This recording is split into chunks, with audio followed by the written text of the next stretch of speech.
अस्सलामुअलैकुम। मैं ज़ीनत जबीन सिद्दीकी एक बार फिर आप सबों की खिदमत में अपनी ताज़ा तरीन कहानी तेरे पायल की झनकार लेकर हाजिर हूँ। समाअत फरमाएं। ट्रेन वक्त पर स्टेशन पहुँच गई थी। मैं अपना बैग उठाए पैदल ही चल पड़ा था। आज मेरे साथ उछलती कूदती बातें बनाती पूर्वी नहीं थी। आज मैं अकेला चल रहा था और वो मेरे ख्यालों से निकलकर कभी मेरे हाथों से बैग ले रही थी तो कभी मेरे चेहरे पर अपनी नजरें जमाए चहक कर कह रही थी, सार्थक अब तो तुम बड़े हो गए। अच्छा, बड़ी तो तुम हो गई हो। मैं कहता तो वो जोर से हंसती, हाँ तुम भी बड़े हो गए और मैं भी। फिर वो बैग मुझसे लेने लगती, लाओ मुझे दो, मैं ले चलती हूँ। नहीं नहीं, तुम रहने दो, तुम्हारी उछल कूद वाली चाल पर मेरा बैग भारी पड़ेगा। मैं बैग उसे दिए बगैर कहता तो वो नासमझी से मुझे देखती, अरे बैग लेकर उछलती हुई कहाँ चल पाओगी तुम बैग रहने दो। मैं फिर मुस्कुराता तो वो जोर से हंसकर और उछल उछल कर चलती तो मैं भी अपने कदम उसके साथ मिलाने के लिए तेजी से बढ़ाने लगता। मैं इन्हीं ख्यालों में खोया अपने दादू के उसी मकान पर था जिसकी बगल वाली मकान में पूर्वी रहा करती थी। पापा इसी घर में पैदा हुए थे मगर मेरी पैदाइश शहर की थी। मैं अक्सर छुट्टियों में यहाँ आया करता था। मुझे यहाँ आकर सुकून मिलता था। बाबा को गांव से कोई लेना देना नहीं था। माँ को भी अपनी नौकरी दादू की देखभाल से ज़्यादा प्यारी थी। मुझे दादू से बहुत प्यार था। जब मैं छोटा था माँ बाबा ने मेरी देखभाल के लिए दादू को अपने पास ही रख लिया था। फिर मैं ज़रा बड़ा हुआ तो दादू वापस से गांव आ गए। स्कूल में छुट्टी मिलने से पहले दादू मुझे साथ ले जाने के लिए शहर आते तो माँ बाबा मुझे खुशी खुशी भेज देते। मैं दादू के साथ सारा गांव एक कर देता। माँ बाबा की सारी पाबंदियाँ गांव आने पर ख़त्म हो जाती, मानो मुझे कैद से आज़ादी मिल गई हो। मैं दिल खोल कर जीने लगता और इस दिल खोल कर जीने में मेरा साथ देती थी पूर्वी। यानी मैं और पूर्वी एक साथ धमा चौकड़ी मचाते थे। मैं पेड़ों पर चढ़ता तो वो नीचे खड़ी अपना फ्रॉक फैलाए रहती। मैं आम अमरूद जामुन तोड़ तोड़ कर उसके फैले फ्रॉक में डालता रहता। फिर धीरे धीरे उसका फ्रॉक बड़े से आंचल में बदल गया और पूर्वी अल्हड़ सी शोख हसीना में। मैं इंटर में था कि दादू दिल के दौरे से गुजर गए। मैं माँ बाबा के साथ गांव आया था। दादू का गुजर जाना मुझे ये अच्छी तरह समझा गया था कि अब मैं गांव नहीं आ सकूंगा। हफ्ता भर रहने के बाद मैं माँ बाबा के साथ शहर जा रहा था। पूर्वी शाम आई थी मुझसे मिलने। हम दोनों छत की मुंडेर पर पैर लटकाए बैठे थे। अब मैं यहाँ नहीं आ सकूंगा। मेरा लहजा उदास सा था। क्यों? वो अपनी गहरी स्याह आंखें फैलाए मुझसे पूछ रही थी, दादू तो रहे नहीं, अब किसके लिए आऊँगा? मैं उदास होकर बोला तो वो बेसाख्ता बोल पड़ी, दादू चले गए तो क्या हुआ, मैं हूँ ना। हाँ तुम तो हो, मगर माँ बाबा तुमसे मिलने मुझे आने तो नहीं देंगे ना। मेरी आवाज़ उदासी में घुल गई तो उसकी आंखें भर आई थीं। तुम अपनी पढ़ाई पर ध्यान देना और हाँ, बहुत बड़े अफसर बन जाना, कहती वो अपनी आंखें पोंछती छत के मुंडेर से उतरी तो उसकी पायल जोर से बजने लगी। मैं उसे देख रहा था। वो धीरे धीरे सीढ़ियों की तरफ जा रही थी। मैंने जोर से कहा, तुम भी सिर्फ पढ़ाई करना, खेतों में उछल कूद बंद कर देना। मेरी बातों पर वो रुक गई। उसके रुकते ही पायल की झनकार भी बंद हो गई। फिर वो वापस मेरे पास आई और अपने पैरों से पायल उतारकर मुझे पकड़ाते हुए बोली, इन निगोड़ी पायलों की वजह से उछलती रहती हूँ मैं। मुझे इनकी झनकार अच्छी लगती है। एक तुम अपने पास रख लो और एक मैं रख लेती हूँ। ना पायल होगी ना मैं उछलूंगी। पूर्वी की आंखों से आंसू गिरने लगे थे। मैं कुछ देर उसे देखता रहा। फिर वो एक पायल लिए चलती बनी और एक मेरे पास रह गया। दूसरी सुबह मैं माँ बाबा के साथ शहर आ गया था। फिर मेरी पढ़ाई और माँ बाबा की कड़ाई मुझे दोबारा गांव नहीं आने दिया और आज पूरे 6 सालों बाद मैं दोबारा गांव आया था। अपने दादू के घर मैं ताला खोल रहा था मगर ताला खुल नहीं पा रहा था। मैंने एक उचटती सी नज़र बाजू वाली मकान पर डाली। वहाँ बिल्कुल सन्नाटा छाया था। मैं बार बार ताला में चाबी घुमा रहा था। कई बार की कोशिश के बाद ताला खुला और मैं अंदर चला आया। अंदर आया तो दादू की यादें, मेरा बचपन, मेरा झूला, मेरा कमरा, मैं भाग भाग कर सब कुछ देखता रहा और मेरे साथ पायल की झनकार के साथ उछलती पूर्वी भी चल रही थी, हंसती खिलखिलाती हुई। अब जाने कहाँ होगी। मैं सर्द आह भरकर सोचने लगा। 4 साल पहले उसकी शादी हो गई थी। वह चाचा ने शादी का न्योता भेजा था बाबा के नाम। माँ ने मुंह बनाकर कहा था अब गांव जाकर दोस्ती निभाने का वक्त नहीं रहा। माँ की बातों पर बाबा चुप होकर रह गए थे। मैं पूर्वी की शादी पर जाता तो उसे किसी और के साथ जाते हुए देख नहीं पाता, इसलिए नहीं आया। उसकी पायल अब भी मेरे पास थी और अक्सर मेरे ख्यालों में शोर मचाती रहती। मैं कितनी देर चुपचाप सारे घर में इधर उधर फिरता रहा कि तभी मेरे कानों में एक जानी पहचानी सी आवाज़ सुनाई दी। सार्थक, तुम कब आए? ये पूर्वी थी। मैं उसे सर से पैर तक देखता रह गया। वही गहरी गहरी काली काली आँखें, वही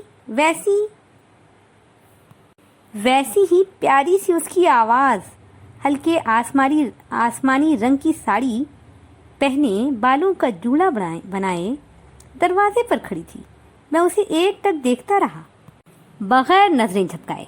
सार्थक, तुम ठीक तो हो? वो मुझे इस तरह अपनी तरफ देखता पाकर घबरा गई थी। हाँ, मैं ठीक हूँ। मुझे आए घंटा भर हो गया है। मैं अपने पुराने झूले पर बैठता हुआ बोला तो वो, अरे उठो, देखते नहीं कितना गर्द जमा है इस पर, वो जोर से बोली और मैं बैठते बैठते उठ गया। रुको, मैं सफाई लगाती हूँ, कहती वो साड़ी का पल्लू कमर में बांधने लगी। फिर वो भाग भाग कर घर का कोना कोना साफ कर रही थी और मैं उसका हाथ बटा रहा था, बिल्कुल पहले जैसे मैं पेड़ पर चढ़ा हूँ और वो नीचे आंचल फैलाए खड़ी हो। घर की सफाई में 3 घंटे लग गए मगर अब भी सारा घर साफ नहीं हुआ था। अब कल होगी सफाई, कहती वो थक कर झूले पर बैठी तो मैं झूले को हौले हौले हिलाने लगा। अरे मत हिलाओ, अब मुझे चक्कर आते हैं, कहकर वो झूले से उतरी और मैं मुस्कुरा कर रह गया। खाना वो अपने घर से बना लाई थी। मैं चुपचाप खाना खाने लगा। वो पास ही बैठी रही। न उसने मेरे बारे में कुछ कहा, न मैं उससे कुछ पूछ पाया। क्या पूछता भला? मुझे तो पता था अब उसकी शादी हो गई है। अब पूर्वी पहले वाली कहाँ थी? ना वो चंचलता थी उसमें और ना ही वो शोखियाँ। आज मैं खाना खा रहा था और वो चुपचाप मेरे सामने बैठी थी। पहले भी वो अक्सर मेरे खाने के वक्त आ जाया करती थी। फिर वो कभी अचार, कभी मेरी प्लेट की सब्ज़ी और कभी छाछ चट कर जाती। मैं उसकी चुटकी लेता तो रो पड़ती। दादू ज़ोर से मुझे डांटते और कहते, तुम अपनी आदत सुधारो। मैं क्यों सुधारूं? इसे कहें अपनी आदत ये सुधारे। मैं सुधरने वाली चीज़ नहीं। मेरी बात पर वो मुझे ज़बान दिखाती और छाछ का ग्लास उठाकर भाग जाती। मैं उठकर उसके पीछे जाता मगर दादू मेरा हाथ पकड़ लेते। जाने दो उसे, मैं दूसरा ग्लास लाता हूँ तुम्हारे लिए। मैं निवाला मुंह में रखकर उसे देखा। वो छाछ का ग्लास भर रही थी।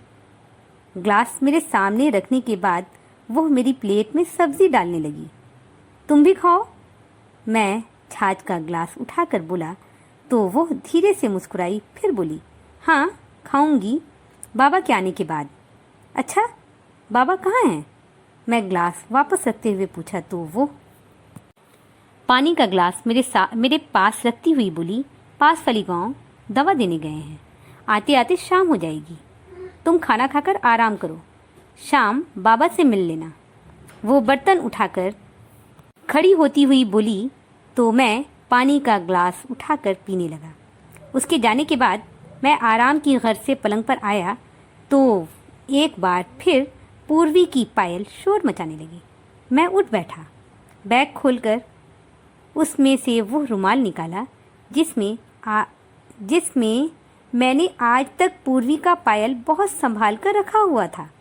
पता नहीं उसकी एक जोड़ी कहाँ होगी, पूर्वी के पास या पूर्वी ने उसे खो दिया होगा।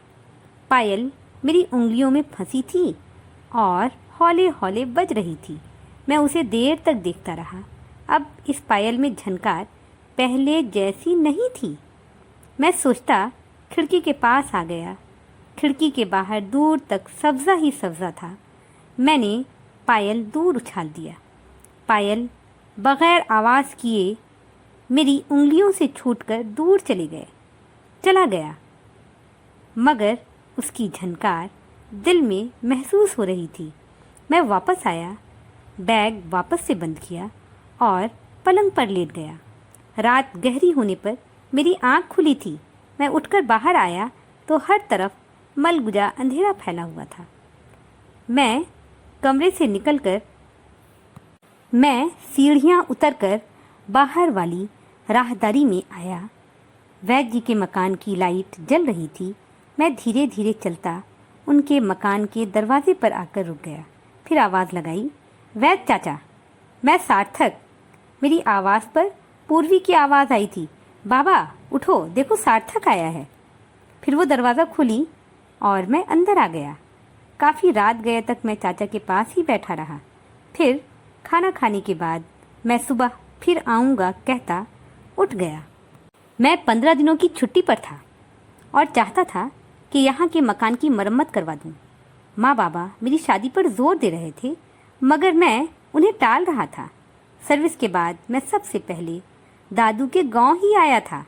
मुझे ये गांव वैसा ही लगा जैसा छोड़ कर गया था। 6 साल बहुत कहाँ होते हैं। मुझे ये गांव वैसा ही लगा जैसा छोड़ कर गया था। 6 साल बहुत कहाँ होते हैं, मगर इन 6 सालों में पूर्वी का मन और मेरा अपना दिल ज़रूर बदल गया था। शहर में जहाँ पूर्वी की पायल शोर मचाती थी, यहाँ आकर खामोश हो गई थी। मैं सोचता पूर्वी अब भी शोखियाँ बिखेरा करती होगी, मगर ये मेरा वहम था। अब तो वो काफ़ी समझदार हो गई थी। मैं दिन के वक्त खेतों पर निकल जाता और रात पूर्वी के घर पर होता। वो खाना लगाती, मैं और वैद्य जी खाना खाते। फिर मैं अपने मकान में आराम करने की गर्ज से आ जाता। माँ बाबा का फ़ोन हर रोज़ आया करता। मेरी बात भी होती रहती। एक दिन बाबा ने वैद्य जी से बात करवाने का कहा तो मैं अपने फ़ोन से उनकी बात करवा दी। काफ़ी देर तक दोनों की बातें होती रही। फिर वैद्य चाचा फ़ोन मुझे पकड़ाते हुए बोले, तो क्या तुम लोगों को मालूम नहीं था कि पूर्वी के पति ने उसे छोड़ दिया है? ये क्या कह रहे हैं चाचा? मैं फ़ोन पकड़ते हुए हैरानी से कह रहा था। पूर्वी मेरे पास से उठकर अंदर चली गई। हाँ बेटा, पूर्वी और उसके शौहर में कुछ अनबन हो गया था, इसलिए शादी के साल भर बाद ही पूर्वी के ससुराल वाले उसे यहाँ छोड़ गए। अब तो उसके पति ने दूसरी शादी भी कर ली है। चाचा सर्द आह भर रहे थे और मेरे दिल में पूर्वी की पायल ज़ोर ज़ोर से बज रही थी। मैं कुछ देर चाचा की बातें सुनता रहा, फिर उठकर अपने मकान में आ गया। दिल की धड़कन तेज़ हो गई थी। मेरी पूर्वी, मैं बार बार दोहरा रहा था। माँ बाबा को बुलाऊंगा, अपनी पूर्वी को इस बार अपने साथ ले जाऊंगा। मैं दिल में सोच सोच कर खुश हो रहा था कि तभी मेरा फ़ोन बज उठा। फ़ोन उठाया तो माँ का कॉल था। कह रही थी, कल ही वहाँ से वापस आ जाओ। मगर क्यों?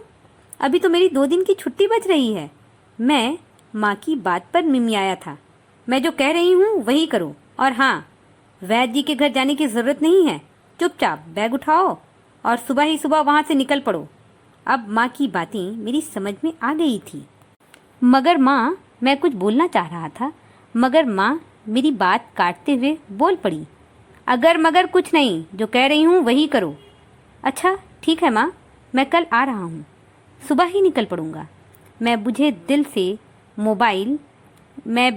से कहता, मोबाइल बंद करता, पलंग पर से उतरकर चप्पल पैरों में डाला और सीधा वैद्य जी के मकान पर आ गया। वैद्य चाचा, मेरी आवाज़ देने पर वैद्य चाचा की आवाज़ आई, दरवाज़ा खुला है, अंदर आ जाओ।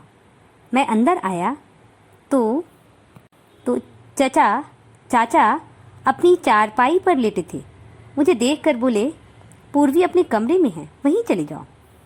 मैं दबे पांव उसके कमरे के दरवाजे पर आ रुका। पूर्वी, मैंने धीरे से उसे पुकारा। उसका जवाब नहीं आया तो मैं 2 कदम आगे बढ़ा, फिर से उसे आवाज़ दी। अब भी कोई जवाब नहीं आया तो मैं कमरे के अंदर आ गया। वो अपने पलंग पर बैठी थी, ख्यालों में गुम। उसके हाथों में वही पायल थी जिसकी जोड़ी मैंने खिड़की से बाहर उछाल दिया था। पूर्वी, मेरी आवाज़ पर वो हड़बड़ा गई। पायल वाली हाथ पीठ के पीछे करती हुई बोली, तुम यहाँ इतनी रात गए? वो घबरा रही थी। हाँ, इतनी रात गए यहाँ नहीं आता तो ये कैसे देख पाता कि मेरी पूर्वी आज भी उस पायल को अपने पास संभाल कर रखी हुई है। वो कुछ बोल नहीं पाई, बस मुझे एकटक देख रही थी। कल मैं जा रहा हूँ, यही बताने आया था। मैं उसका हाथ अपने हाथों में लेकर पायल उससे निकालते हुए बोला, क्यों, अभी तो तुम्हारी 2 दिन की छुट्टी है। वो कहते कहते रुक गई। हाँ है, मगर माँ का हुक्म है, जाना तो पड़ेगा ही। अगर उनका हुक्म नहीं माना तो वो मेरी फरमाइश कैसे पूरा करेंगी। मैं उसकी काली काली आंखों में देखता हुआ बोला और पायल अपनी जेब में रखता हुआ धीरे से मुस्कुराया। वो हैरानी से मुझे देख रही थी। कल सुबह निकल रहा हूँ, अगली बार माँ बाबा के साथ आऊँगा, और हाँ, इस पायल की जोड़ी के साथ। मैंने धीरे से उसकी नाक पकड़ी तो उसके आंसू गिरने लगे। मैंने उसका सर अपने कंधे पर टिका लिया। वो रोती हुई कह रही थी, सार्थक, मैं तुम्हारे साथ बहुत खुश रहूँगी। बेमन की शादी ज़्यादा दिनों तक नहीं चलती। मेरी आज की कहानी यहीं पर ख़त्म होती है। मैं अपनी अगली कहानी लेकर जल्द आप सबों की खिदमत में फिर से हाजिर होती हूँ। जब तक के लिए मुझे इजाज़त दें। अपना ध्यान रखें, अपनों का ध्यान रखें। फ़ी अमानिल्लाह।